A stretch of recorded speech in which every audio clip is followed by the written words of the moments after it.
Hello, and welcome back to my channel where we make life happen for us instead of to us, and I talk about how we can do that.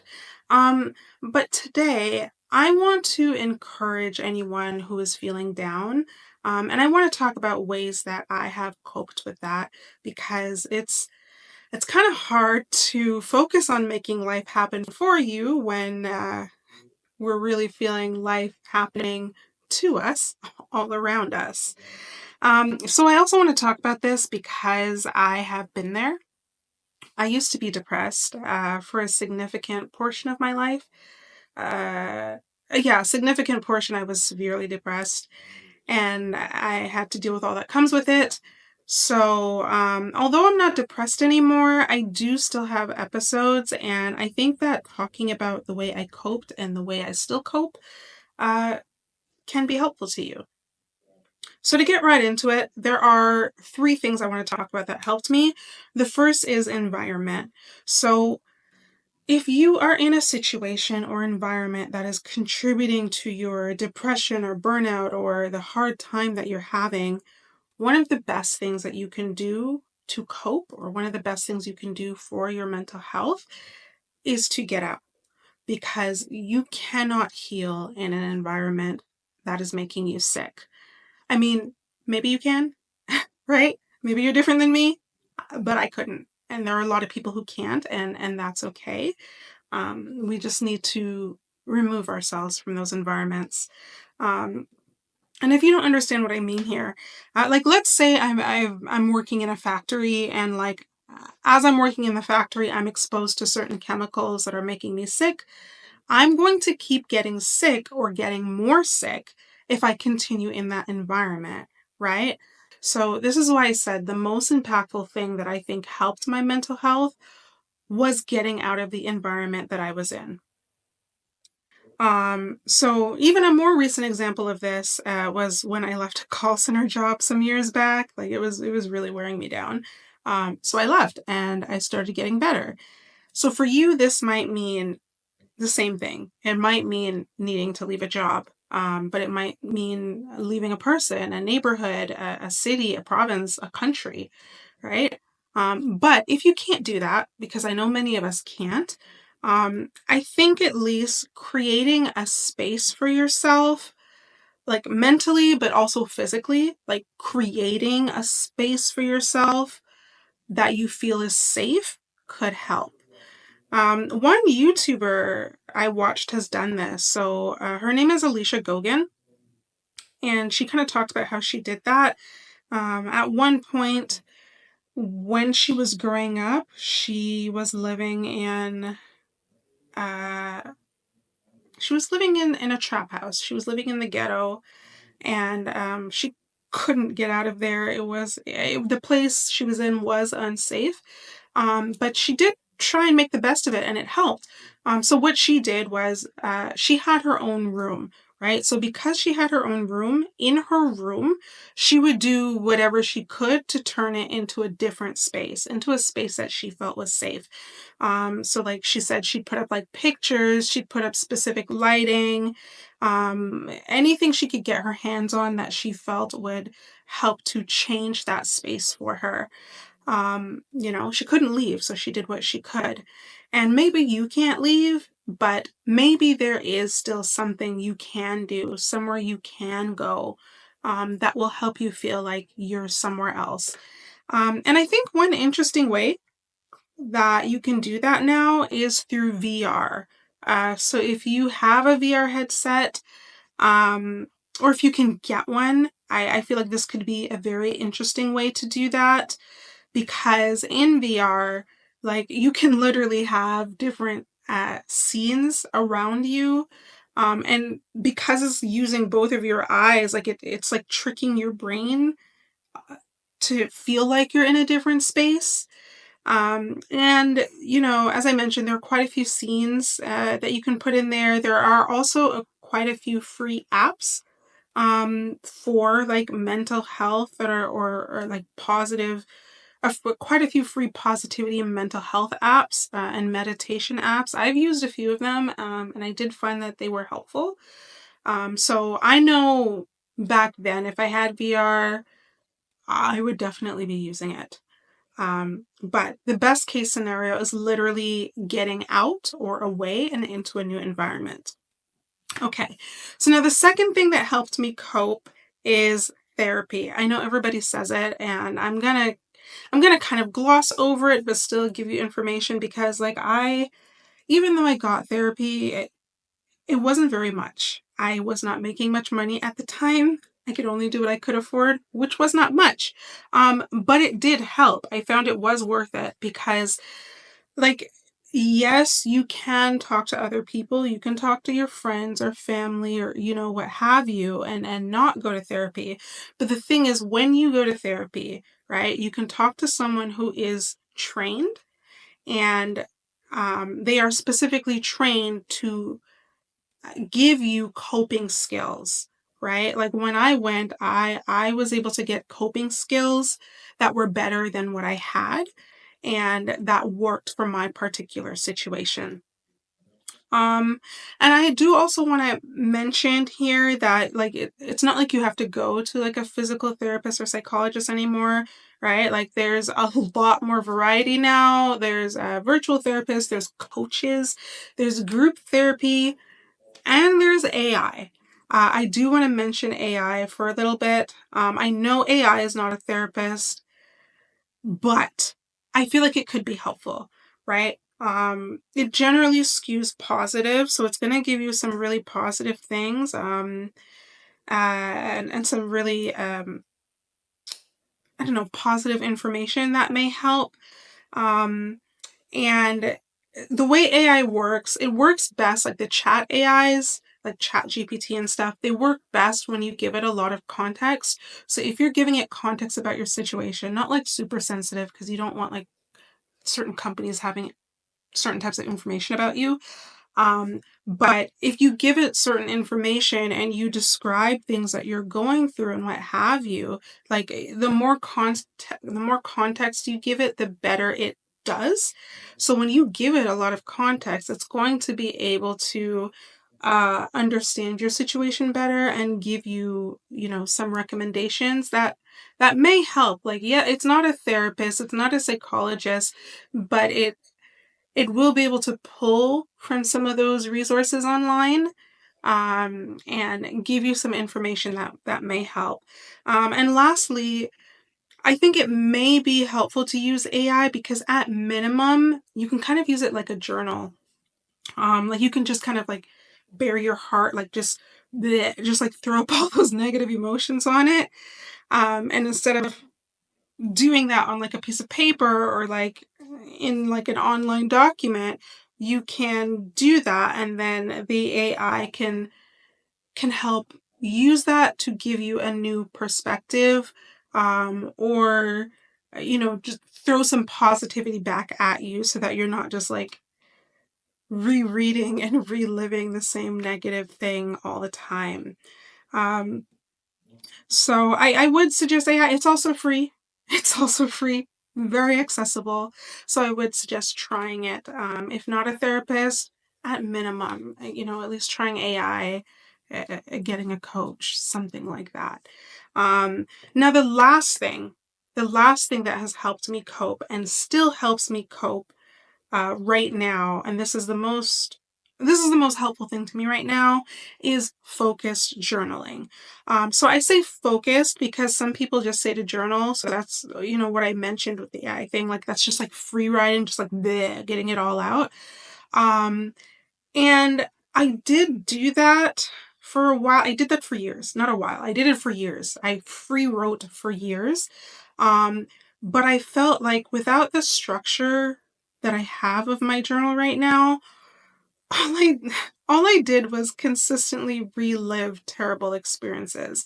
Like I had nothing positive or constructive to say. There was no going back and being like, oh, let me get a new perspective. Mm-mm-mm-mm. With the way my brain works, no. I would just go back and reread it and get like angry or upset or sad or whatever all over again. Like it got it out of my system, so I guess it helped for that, but it wasn't much helpful for much else. So what I do now, what does help is focused journaling. And this is where I have specific prompts or questions that I answer in my journal every day. And as an aside, I will be releasing a journal. So subscribe to my newsletter, link in the description to find out when it releases. That said, I do want to share with you some of the prompts that I use because I'm trying to give you actionable information to help you cope, right? Like at least the way I'm doing it. So one of the things I'm doing is a gratitude practice. I usually do this in the morning. Sometimes I do it at night too, but I usually do it in the morning. And for this, what I do is I list a minimum of 3 things that I'm grateful for. Usually I'll list a lot more than 3, but I force myself to do a minimum of 3. And I feel like this helps me to start my day off more positively. It helps me feel good. And it's a reminder that I always have things to be grateful for, or despite whatever I'm going through or how I'm feeling, there are always good things happening in my life. In fact, I'm going to share with you uh, some of this to show you how powerful it is. And I also want to share because I think it might help. So I actually shared this on Reddit. It was in response to someone who asked, "What are you grateful about when you're at your absolute lowest?" And then they explained, like, how they felt they hit rock bottom, and, they felt they could only be grateful for the bare essentials, and like, they're not even sure if being grateful is helping anymore. So this is what I said that I would be grateful for. And a lot of people actually responded and said that this helped them, and that they saved it or pinned it to look back on later. So this is what I said. I said that I'm grateful to be alive, or I'm grateful to experience life. I am a living, sentient being born on a unique little marble in a vast universe. Somehow, some way, I was able to be born and live on a planet that supports life.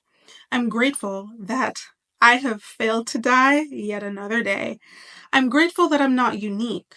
That, I'm not the only one who has hit rock bottom, and I'm not alone in feeling like I'm at rock bottom.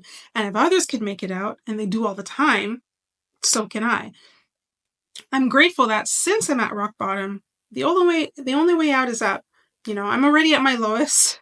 Things will eventually start to get better from here, and I can look forward to things getting better from here. I'm grateful that I can still find things to smile about. I'm grateful to be living in a time where people are more connected than ever, right? So this means that I can not only share what I'm going through, but I can easily access stories from others who have gone through, the same thing or something similar, and listen to how they got through it. And I'm grateful that I have a blueprint or a variety of blueprints and can follow in their footsteps. Like, since hitting rock bottom isn't unique, I don't have to figure it all. I don't have to figure out the way out all on my own, right? I can draw from those experiences of others. I'm grateful that I have the opportunity now to better my chances. Everything has gone wrong already, right? Like, I have nothing else to lose. Might as well go all in. I'm grateful that I have a community around me. Even if I didn't, I could literally make a YouTube video or a TikTok or Facebook post or Reddit post and find community, or find those who would be willing to listen to me or rally around me to help me and encourage me. I'm grateful that it's easier than ever to ask for help. I'm grateful that when I scream into the void, I will be pleasantly surprised to find that someone somewhere will reach out a hand. I'm grateful that I have enough sustenance, shelter, and clothing to survive yet another day on this unique planet. And I'm grateful that my death hasn't come yet, right? And because of that, I have another opportunity to experience life, and I have another opportunity to start working on a life that I can enjoy, or can eventually enjoy. So this is why I said that I find that doing a gratitude practice can help. Even if I feel like things are going terribly, I feel like doing a gratitude practice helps to remind me that there are multiple good things going on in my life. And that helps me to either gain perspective or at least feel a little better. Um, Now, I want to talk about the other thing I do in terms of my focused journaling. So, another part of my focused journaling is my evening practice. So at night, what I do is I recall something that made me happy or made me smile or, at least made me smirk, gave me some sort of positive something. And I think I learned this. No, I did learn this when I went to therapy, right? That's something the psychologist actually had me do. What she had me do is she told me to write down anything that made me feel happy that day. And I found that it helped. So I incorporated it in my journaling practice. And I find that when I do this, like the gratitude practice, it helps remind me of all the good things that I have going on in my life, right? And that I do still have things to smile about. And recalling the things that made me smile, they end up making me smile again. And then, I end up going to sleep with good feelings. And I think this also, like doing this, also helps. In fact, this and the gratitude practice, right? Like it also helps my brain to rewire to more positive experiences, or helps attune my brain to notice more of these experiences as opposed to all the negative experiences that I would be noticing when I'm down and out. Um, and I talked about this in my last video, but like our brain creates neural pathways. So think like tracks, like train tracks. Our brain creates these pathways towards the things that we think about often, right? The more we think about it, the quicker our brain is making those connections and associations and noticing the things that are related to what we're thinking about. So this means that if we are constantly thinking about negative things, well, we're going to notice them a lot more because we've thought about those experiences a lot and the tracks in our brain skew towards that type of thinking. But the thing is, we can create tracks in another direction. So if we think about more positive experiences by doing, exercises like what I mentioned, our brain starts to make more tracks in that direction. And, it can help, it'll make more tracks in that direction and also make more associations, and then eventually our brain will skew less towards the negative and more towards the positive, or those things that we wrote down that we're grateful for or that made us smile. We're going to notice them more, and it's going to help us feel a lot better, um at least for me. So those are the ways that I have coped, or I do cope when I'm feeling down, or I feel like a lot of life is happening to me, um, instead of for me. And it also helps me feel like I have control, um, and that, there are still things that I can make happen for me. So I hope that you found this helpful. Feel free to let me know if it did help. I'd love to hear from you. I'd also love to hear if there are things that you have done, that you found have helped to cope. Like I'm always looking for new techniques for myself and to share. So I'd love to know. Let me know in the comments. And if you're interested in the journal that I mentioned, definitely subscribe to my newsletter. Link in the description, because I'm going to send a notification when it's available.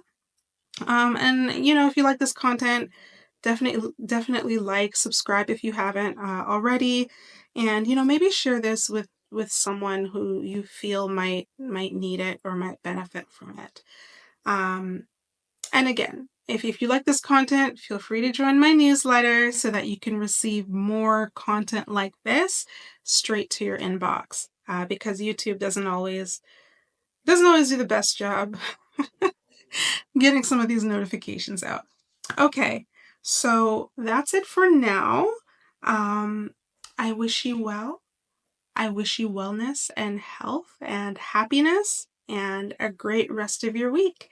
And I'll see you in the next one.